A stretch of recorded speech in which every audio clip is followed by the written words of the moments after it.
impressed by it, and I don't quite understand it because I know there's just like a bunch of planes, and it's just. Oh my god. And knock on wood, but you never really hear about like plane accidents, but it's car accidents every day. And so I'm like, how? Like, who's running this? How does it work? So today we're gonna find out. So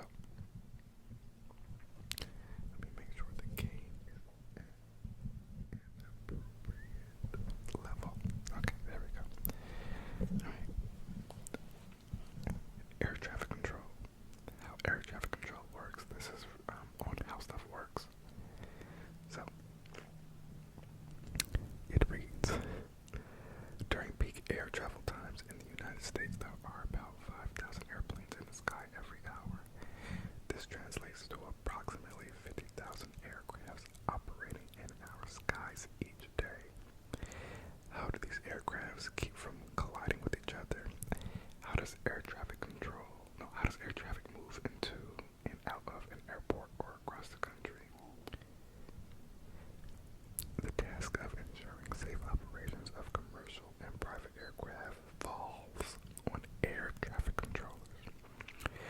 They must coordinate the movement of thousands of aircrafts, keep them at a safe distance from each other, direct them during takeoff and landing from airports, direct them around bad weather, and ensure that traffic flows smoothly with minimal delays.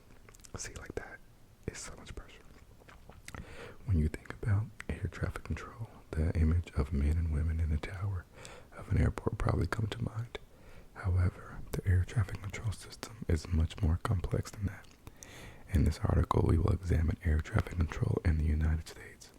We'll follow a flight from departure to arrival, looking at the various controllers involved, what each one does, the equipment they use, and how they are trained. So this section is airspace and air traffic control. The United States airspace is divided into 21 zones, and each zone is divided into sectors. Also, within each zone are portions of airspace about 50 miles in diameter called TRACON, Terminal Radar Approach Control. I think it's interesting that it's like by diameter, because I feel like that wouldn't like split up evenly, but TRACON airspaces. Within each TRACON airspace are a number of airports, each of which has its own airspace with a 5-mile radius. The air traffic control system, which is run by the Federal Aviation Administration, has been designed around these airspace divisions. The air traffic control system divisions are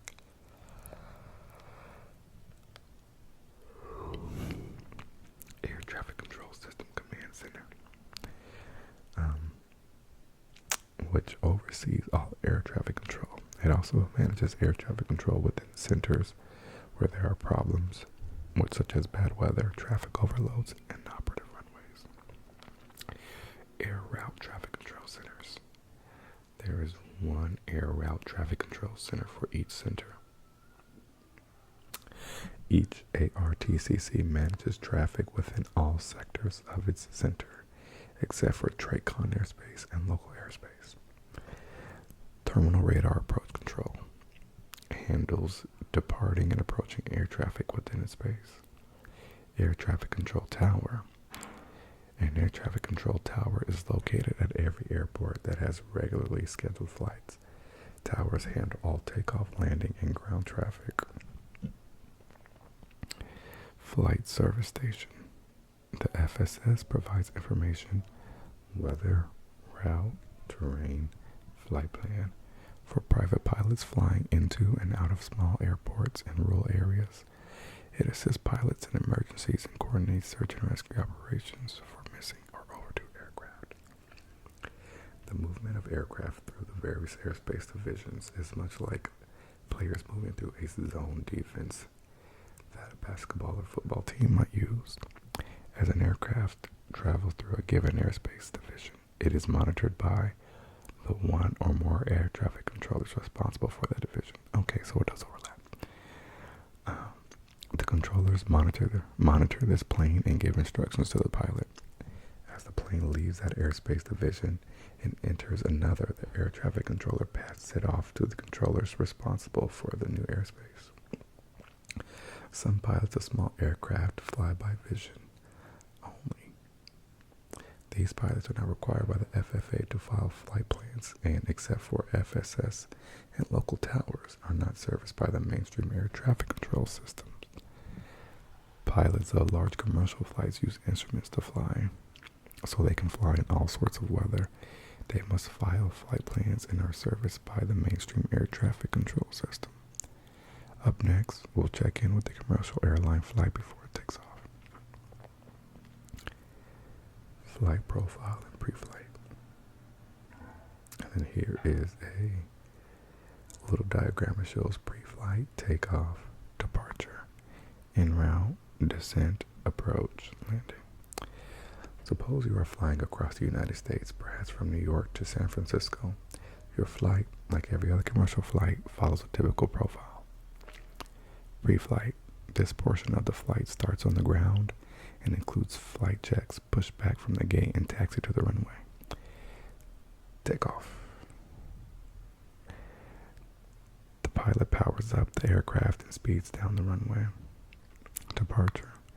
The plane lifts off the ground and climbs to a cruising altitude. En route or en route.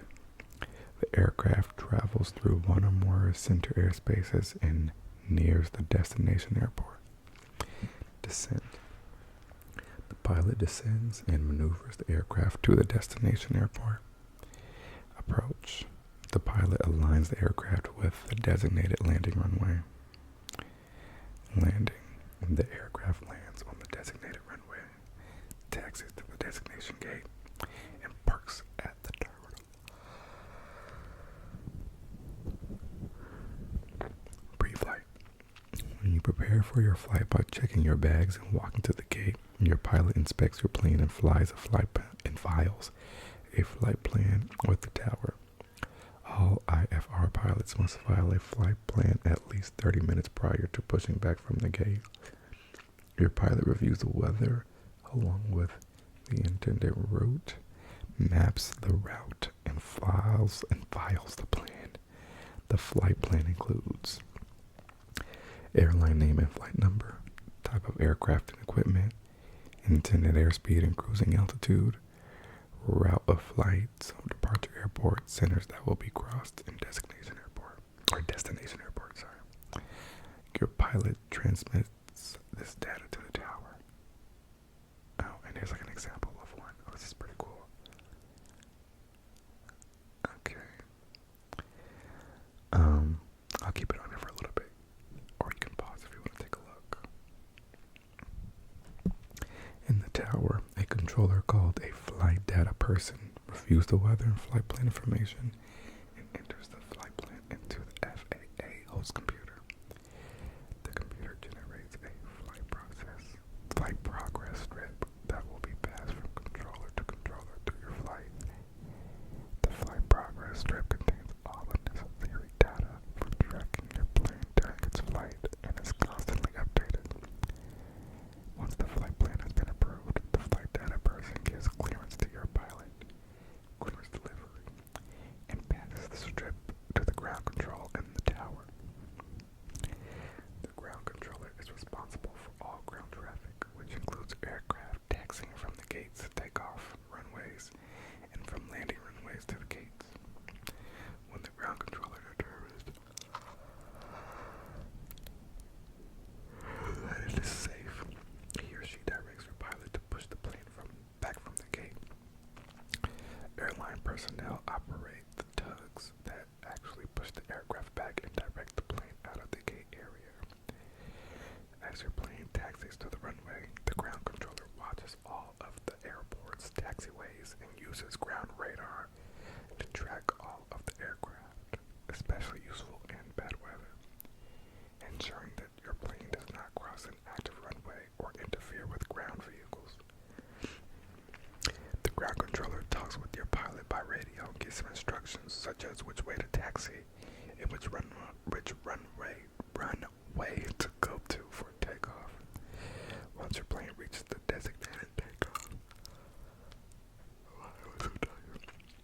runway, the ground controller passes the strip to the local controller. The local controller in the tower watches the skies above the airfield and uses surface radar to track aircraft. He or she or they are responsible for maintaining safe distances between planes as they take off.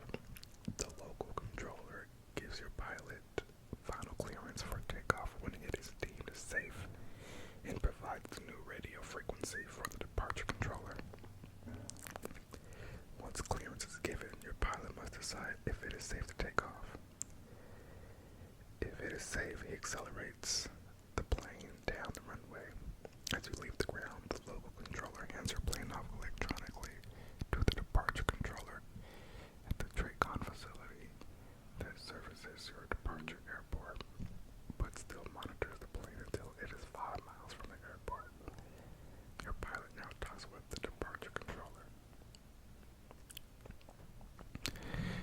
Now we move on to departure, en route, and descent.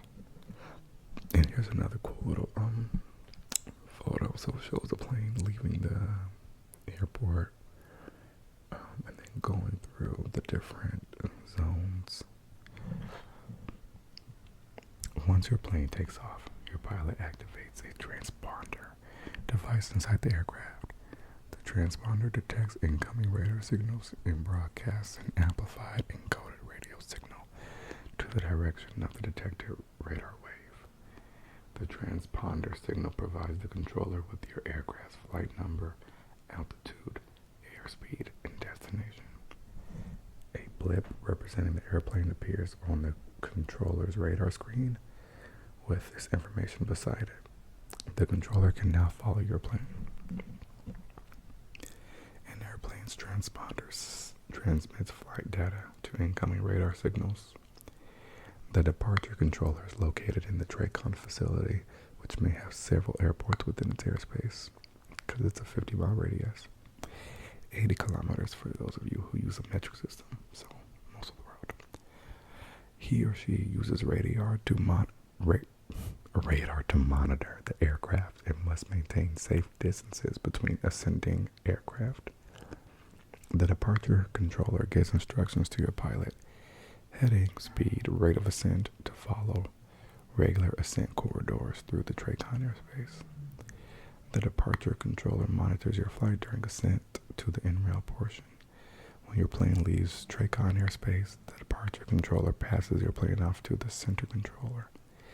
Every time your plane gets passed between controllers, an updated flight progress slip gets printed and distributed to the new controller. En route and descent. Once your plane has left TRACON airspace, it enters a sector of the ARTCC airspace, where it is monitored by at least 2 air traffic controllers.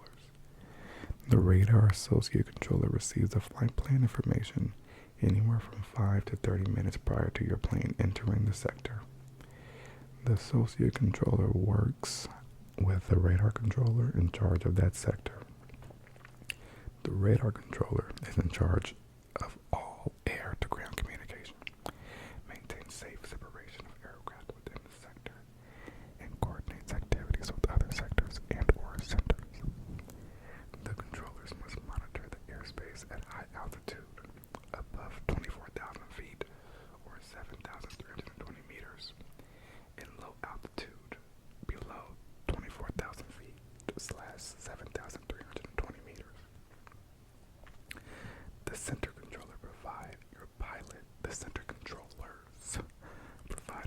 with updated weather and air traffic information. When I was burning out, I guess. They also give directions to your pilot regarding such aspects as speed and altitude to maintain a safe separation between aircraft within their sector. They monitor your plane until it leaves their sector. Then they pass it off to another sector's controller. Another controller, called the radar handoff controller, assists the radar and associate radar controllers during times of heavy traffic, watching the radar screen and helping to maintain smooth air traffic flow. While you are enjoying your meal, snack, in-flight movie, or the view outside the window, your plane gets passed from sector to sector and center to center. In each sector, center controllers radio instructions to the pilot.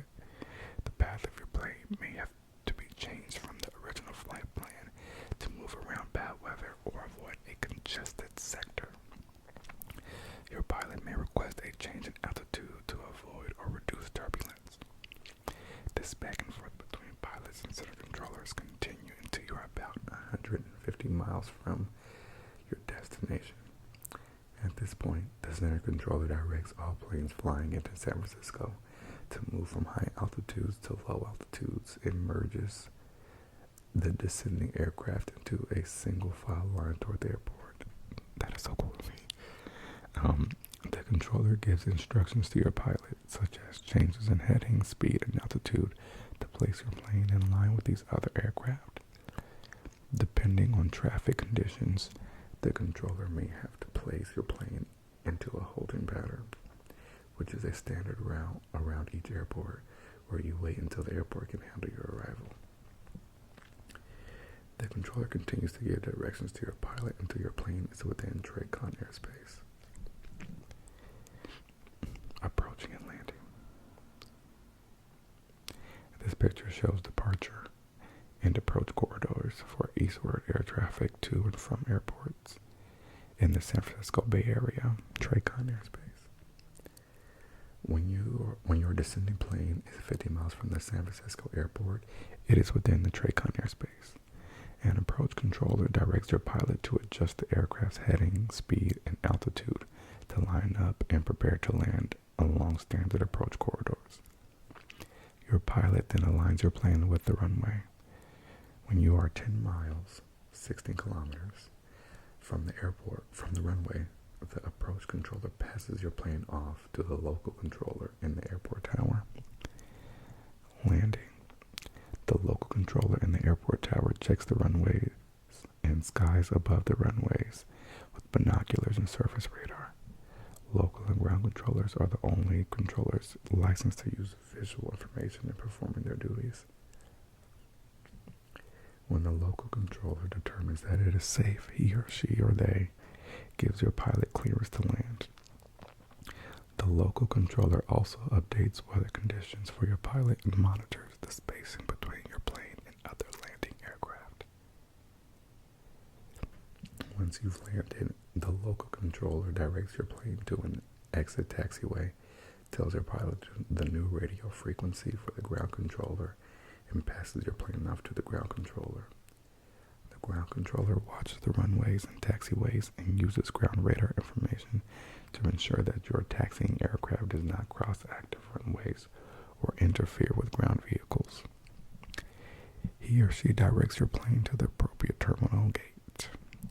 Ground personnel from the airline use hand signals to assist your pilot in parking the airplane at the gate. And then here's some information about the career and some concerns.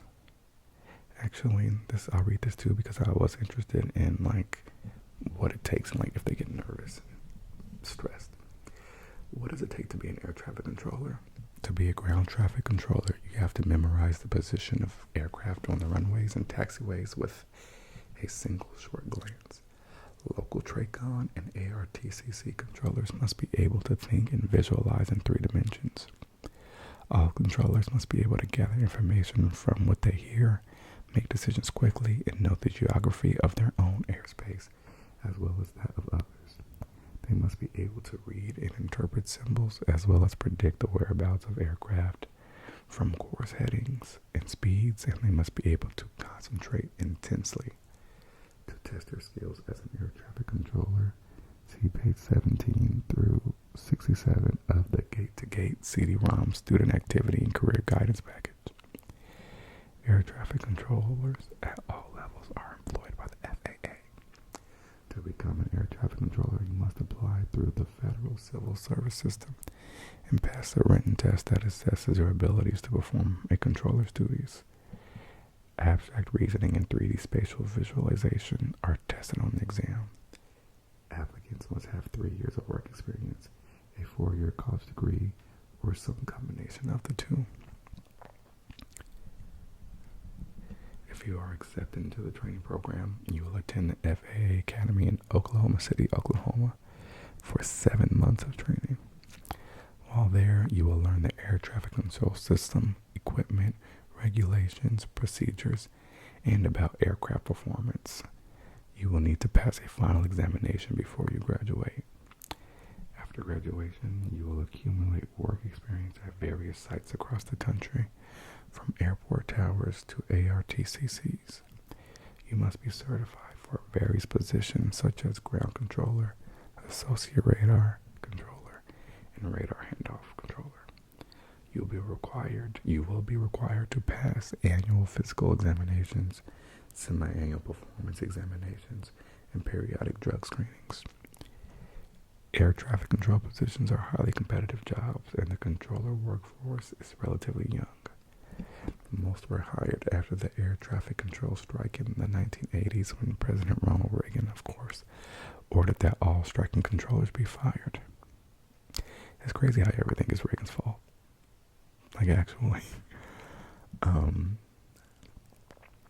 They work 40 hours a week, earn between $36,000 and $87,000 depending upon experience. The median income as of 1998 was $64,000. Interesting. And then here's you can retire as early as age 50 with 20 years active service, or at any age after 25 years of active service. And then there are some problems. We're almost done. I'll read the problems. Air travel has increased dramatically since the U.S. federal government deregulated the airline industry in the 1970s. However, the construction of new airports and runways has not kept pace with the increase in air traffic. This has put excessive pressure on the air traffic control system to handle nearly 50,000 flights per day, a number projected to increase in the near future. That is crazy, like 50,000 flights per day. I wonder what that does to the environment. To handle these flights and avoid delays and collisions, the FAA and NASA have developed modern software, upgraded existing host computers and voice communication systems, and instituted full-scale GPS capabilities to help air traffic controllers track and communicate with aircraft. The FAA is currently redesigning the U.S. airspace to make more room for increased traffic. For example, the U.S. military has freed previously restricted airspace off the coast of North Carolina for use by commercial aircraft. These efforts should help ease traffic and minimize delays in the short term. However, increasing airport capacity by building new runways and airports. Speaking of, we can all hear the aircraft above me now. Increasing airport capacity by building new runways and airports is ultimately the way to handle the problem. Like, I would love for more information about air traffic control and related topics, check out the links that follow. Like, I always wondered, like, how, like, there's LAX, and there's, like, the Long Beach Airport, which is, like, smaller, but it has some flights. And there's Burbank, which is also smaller, but has some flights. But I feel like there really could be, like, another major airport in Los Angeles, right? Like, I feel like if you go to New York, you can go to JFK, LaGuardia, or Newark. If you're coming to LA, you go to LAX. And, it's just a terrible experience.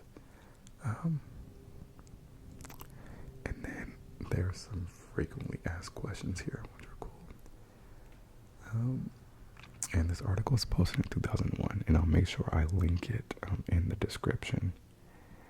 But yeah, and then there's also some related articles, so if this was interesting to you, you can kind of read on how airports work, how airport security works, how airlines work, black boxes, customs, helicopters, all that. But also, if you enjoyed it and you don't want to read yourself,